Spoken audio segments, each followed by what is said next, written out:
Bismillahirrahmanirrahim. Assalamualaikum warahmatullahi wabarakatuh. Alhamdulillah.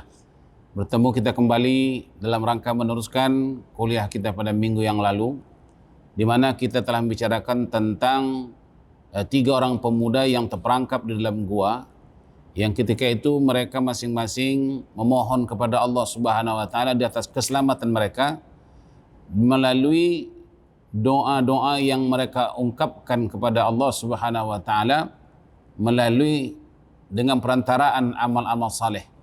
Oleh karena itu, pada kesempatan ini kita nak menyebutkan tentang bertawassul. Yani mereka bertawassul memohon kepada Allah Subhanahu wa taala agar mereka diselamatkan daripada ancaman maut itu, yakni berada dalam gua itu. Maka di sana mereka itu menyebutkan dengan merupakan satu doa, ya Allah, ya, kalau bahasa kita, ya Allah, jika memang amal-amal salehku yang pernah aku lakukan selama hari ini engkau redai, maka selamatkanlah kami atau bukalah pintu gua ini. Nah, ini disebut oleh mereka masing-masing melalui amal-amal saleh yang mereka buat. Yang pertama sekali, mereka menyebutkan atau bertawassul dengan amal saleh yang pernah dilakukannya kepada kedua orang tuanya.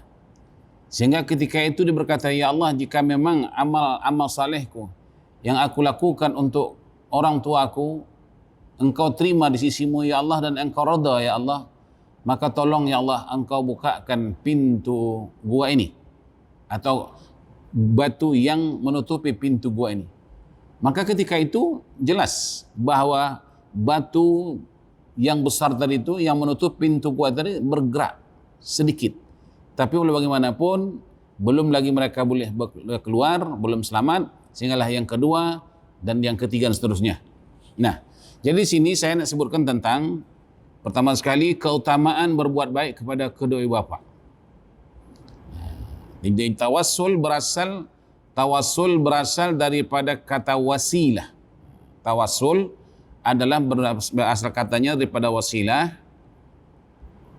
Tentu ini bahasa Arab ya, kalau bahasa kitanya bermaksud perantara. Perantara ya. Jadi mereka tadi meminta kepada Allah Subhanahu wa taala perantaraan doanya, doa yang disebut melalui amal saleh yang dibuat mereka. Maka perantara itu sama juga arti dengan kalau istilahnya istighasah atau disebut isti'anah. Istighasah atau isti'anah. Kemudian bertawassul ini memanglah kalau pada dasarnya ikhtilaf ulama, ada ulama kata membolehkan, tapi kebanyakan ulama membolehkan bertawassul berdasarkan firman Allah dalam Al-Quran surah An-Nisa ayat yang ke-64 ya. Di sana Allah jelas menyebutkan walau annahum idzalamu anfusahum ja'uka fastaghfirullah wastaghfarahumur rasul lawajadullaha tawwabar rahimah. Di sini disebutkan oleh Allah, sekiranya mereka setelah menzalimi dirinya datang kepadamu ya Muhammad lalu memohon ampun kepada Allah, dan Rasul pun memohonkan ampun untuk mereka, niscaya mereka mendapati Allah Maha penerima taubat, Maha penyayang. Jadi jelas di sini ya, mereka bertawassul kepada Rasulullah sallallahu alaihi wasallam. Demikian juga ini ayat sering kita baca manakala kita ziarah ke makam Rasulullah sallallahu alaihi wasallam. Kita sebutkan ya. Jadi di sinilah ulama mengatakan bahwa boleh bertawassul dengan catatan tawassul yang dibenarkan oleh syarak. Bertawassul ini juga boleh kepada orang yang sudah mati seperti Rasulullah sallallahu alaihi wasallam, dan boleh juga kepada yang masih hidup seperti Umar bin Khattab. Umar bin Khattab pernah bertawassul kepada Ibnu Abbas radhiyallahu anhu. Nah, kemudian tidak hanya satu ayat dalam Al-Quran, malah dalam surah Al-Maidah sendiri ada juga disebutkan. Kalau tadi surah An-Nisa ayat yang ke-64, ini surah surah Al-Maidah ayat yang ke-35. Di sana Allah Subhanahu wa taala menyebutkan ya ayyuhalladzina amanu taqullaha wabtaghu ilaihil wasilah. Itu wajahadu fi sabilillah wajahadu fi sabilihi la'allakum tuflihun. Wahai orang-orang yang beriman, ya, bertakwalah kepada Allah dan carilah wasilah. Itu carilah wasilah. Wabtaghu ilaihil wasilah. Carilah wasilah. Maknanya carilah wasilah itu jalan atau carilah perantaraan, ya, untuk mendekatkan diri kepada Allah, dan berjihadlah atau berjuanglah di jalan Allah agar kamu beruntung. Jadi dua ayat ini, ya, sebagai dalil yang kita dibenarkan bertawassul. Nah, oleh karena itu amal-amal saleh kita yang lain boleh kita gunakan, umpamanya, ya Allah, aku pernah aku berwakaf, berinfak, ya, membangun masjid-Mu, ya Allah. Jika memang infakku itu Engkau terima, ya Allah, tolonglah angkatkan penyakitku ini, umpamanya. Ya Allah, angkatlah masalah ini. Boleh. Ya, sebagaimana tadi 3 pemuda yang disebutkan dalam hadis yang sahih, hadis yang ke-12 dalam kitab Riyadhus Shalihin. Nah, oleh karena itu, yang pertama sekali saya ingin nak mengajak kita semua tentang tadi si pemuda yang pertama tadi, dia berwasilah kepada Allah Subhanahu wa taala melalui amal saleh yang yang dibuatnya untuk khusus kedua bapaknya. Jadi pada kesempatan ini kita nak sebutkan bahawa kelebihan berbuat baik kepada kedua orang tua. Ini yang nak kita sebutkan, ya. Berbuat baik kepada kedua orang tua ini dia punya fadilah. Yang pertama apa dia? Doa kabul di sisi Allah Subhanahu wa taala.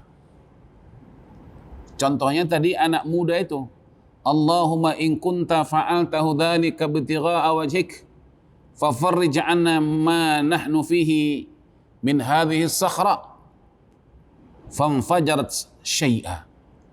Jadi katanya, ya Allah, jika memang amal yang aku buat untuk kedua orang tuaku itu Engkau terima di sisi-Mu, ya Allah, Engkau redha dengannya, ya Allah, maka tolonglah bukakan pintu atau batu yang tadi menutupi gua tersebut. Fanfajarat syai'a, bergerak ketika itu batu itu. Nah, sesungguhnya Allah, ya.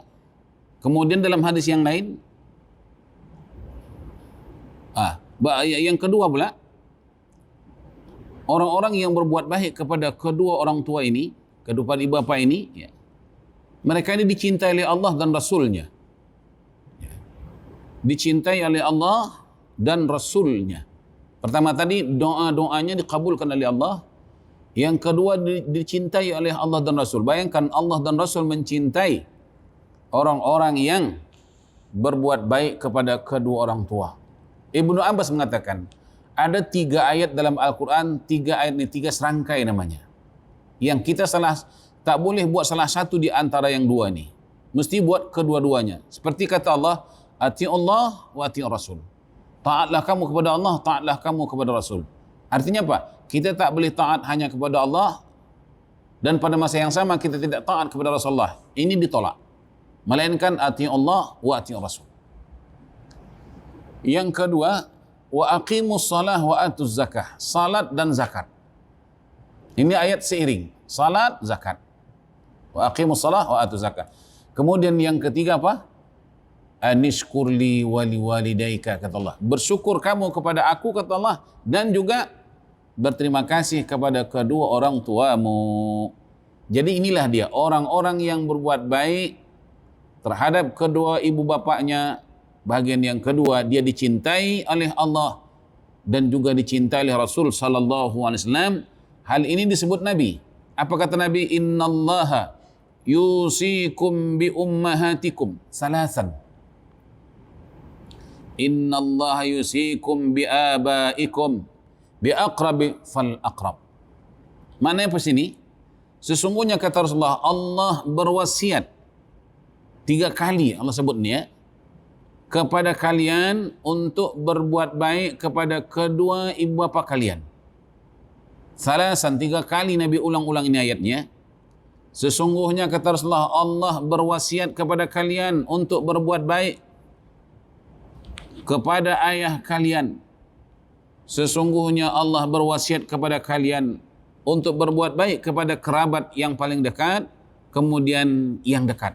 Jadi di sini jelas, terutama sekali ditekankan kepada ibu.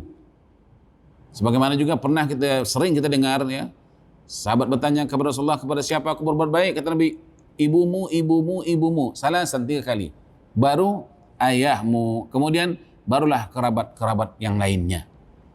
Jadi di sini jelas bahwa berbuat baik kepada kedua orang tua amat besar faedah dan ganjarannya di sisi Allah Subhanahu wa taala.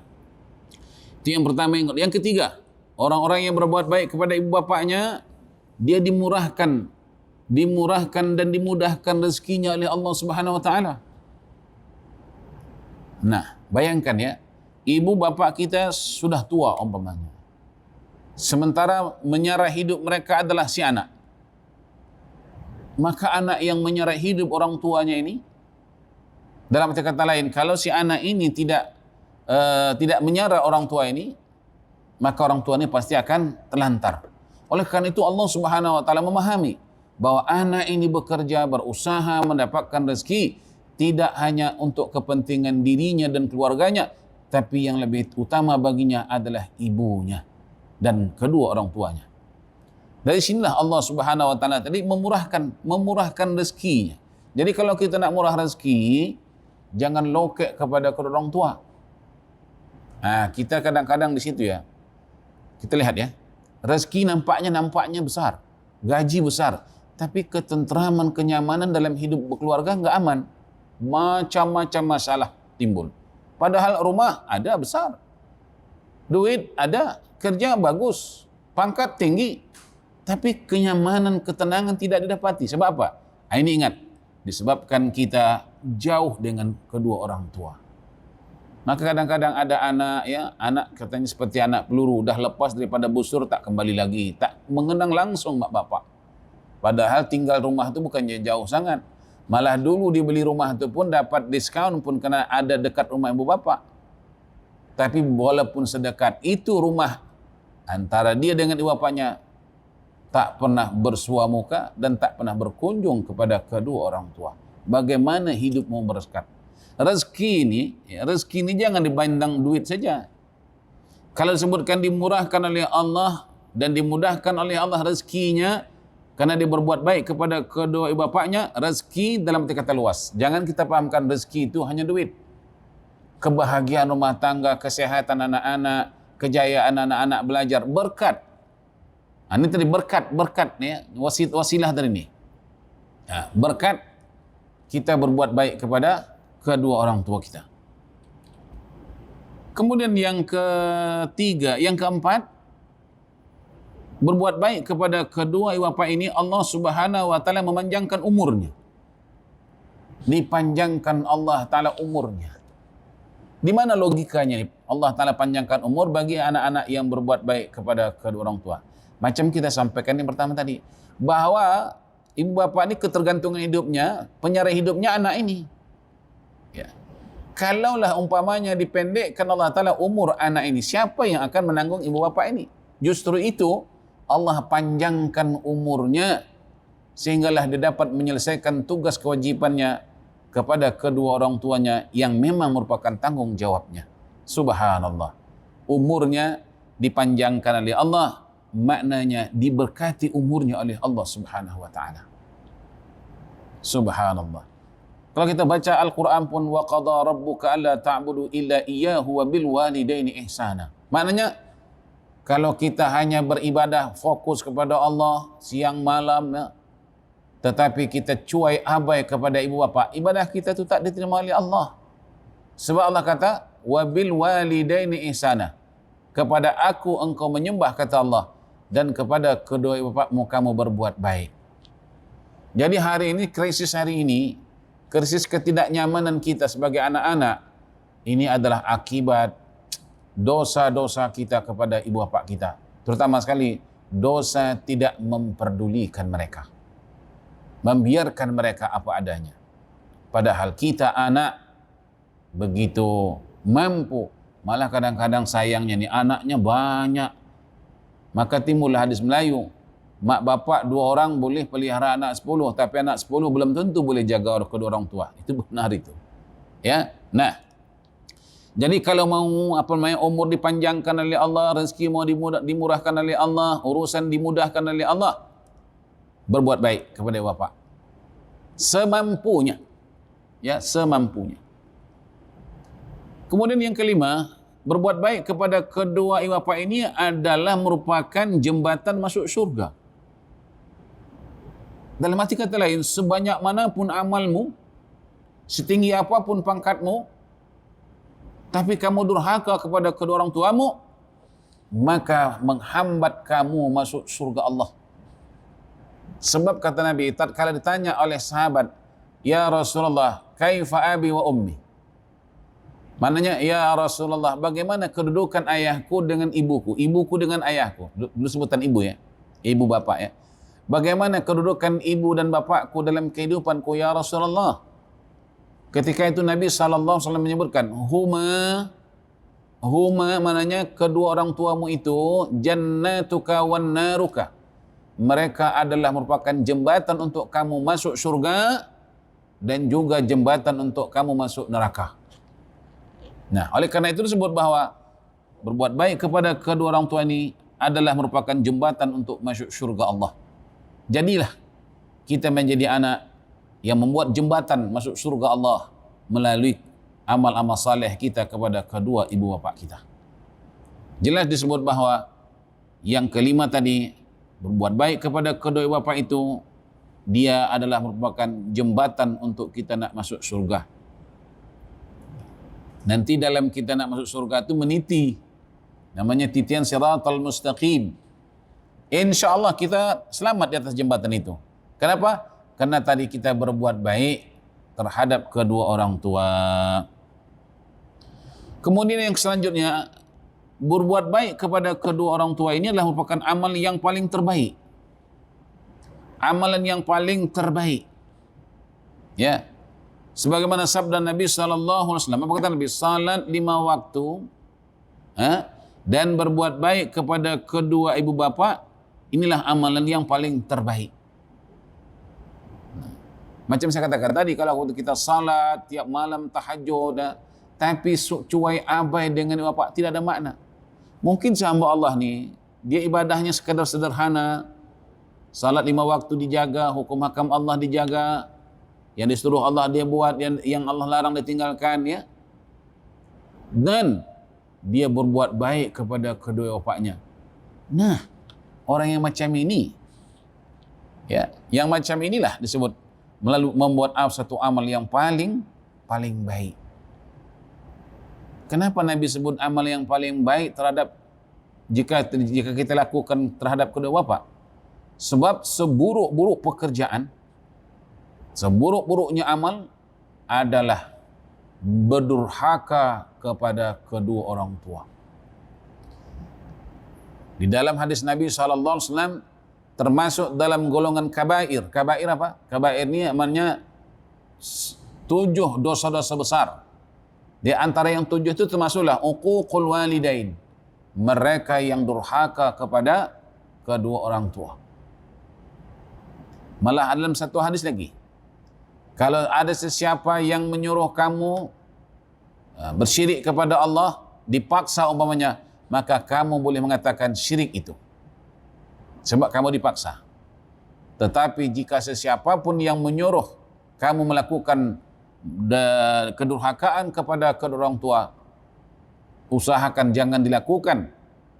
Walaupun katanya kamu sampai dibunuh.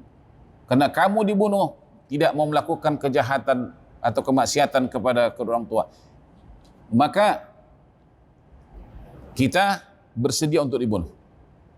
Kalau yang tadi, enggak. Kita boleh lakukan.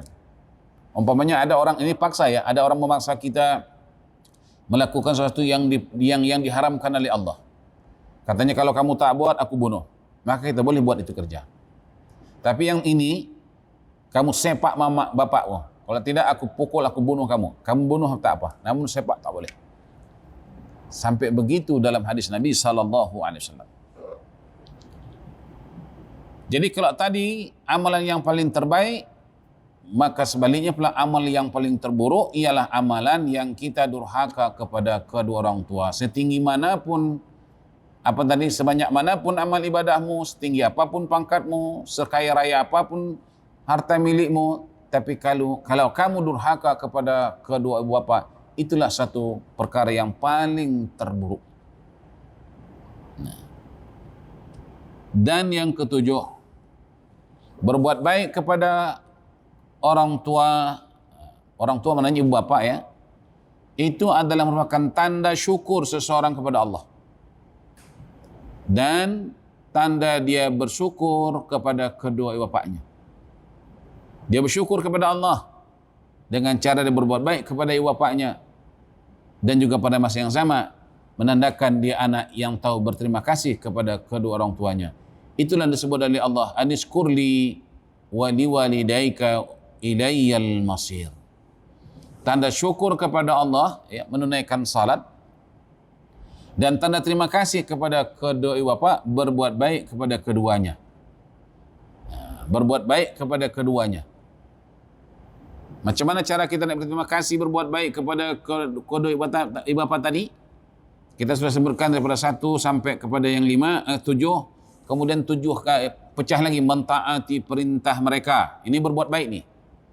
Berbuat baik ni mentaati perintahnya selagi mana perintah itu tidak bercanggah dengan hukum syarak. Ya.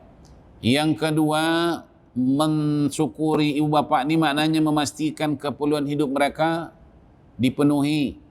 Ini bukan hanya setakat makan minumnya saja katanya, melainkan juga urusan sakit pening mereka, kesehatan mereka, tempat tinggal mereka, dan seterusnya. Ini yang kita dianjurkan untuk berbuat baik tadi. Di samping kelebihan-kelebihan yang kita dapat, kemudian apa lagi? Kata-kata yang sopan. Allah kata apa? Fala taqul lahuma uff. Pun tak boleh. Wala tanharhuma, menghardik apalagi. Melainkan wa qawlu qawlan karima, maka hendaklah kamu wa qul lahuma qawlan karima, hendaklah kamu berkata dengan perkataan yang sopan, santun, lembut, dan seterusnya. Ini cara berbuat baik kepada kedua ibu bapa. Kemudian akhlak yang mulia, berakhlak, ya, bersopan santun. Kemudian mendoakan kesehatan dan kesejahteraan mereka. Kita doa, ya Allah, umur ayah aku, umur ibuku yang masih ada ni, ya, jadikan umur yang barakah, matilah dalam keadaan beriman. Ya, doakan keselamatan dan kesehatannya. Kemudian yang selanjutnya, kalau tidak mampu katanya memberi kesenangan, jangan membuat kesusahan. Engkau sudahlah tak memberi kesenangan, tapi pada masa yang sama kamu pula membuat dia susah. Wa wassaynal insana biwalidayhi hamalathu ummuhu wahnan ala wahnin wa fisaluhu fi amain an ishkur li wa liwalidayka ilayil masir. Yang terakhir kata Allah, dan kami perintahkan kepada manusia agar berbuat baik kepada kedua orang tuanya. Ibunya telah mengandunginya dalam keadaan lemah yang bertambah-tambah dan menyapihnya dalam usia 2 tahun. Bersyukurlah kepadaku dan kepada kedua orang tuamu. Hanya kepadaku, kata Allah, tempat engkau kembali.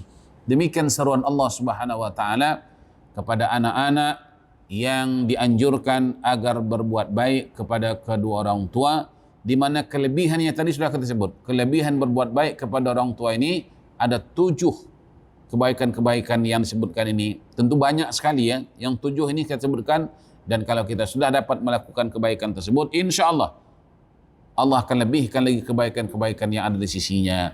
Dan bagaimana tadi cara kita berbuat baik sudah kita sampaikan. Mudah-mudahan kita mampu melaksanakan kebaikan ini sebagaimana kita kata di akhir tadi. Kalau seandainya kita tak boleh atau tidak mampu memberikan kesenangan kepada mereka, tapi jangan pula kita menyusahkannya. Kemudian bagaimana dengan orang tua atau ibu bapa yang sudah meninggal dunia? Apakah terputus kita berbuat baik kepada mereka? Jawabannya, tidak hanya kita berbuat baik kepada ibu bapak semasa hidupnya, tapi juga sesudah matinya. Nanti akan kita sambung bagaimana cara anak-anak berbakti atau berbuat baik kepada kedua orang tuanya yang sudah mati meninggalkan dunia ini. Ini akan kita lanjutkan pada perjumpaan kita kali yang berikutnya, insyaAllah. Sekian, terima kasih. Wassalamualaikum warahmatullahi wabarakatuh.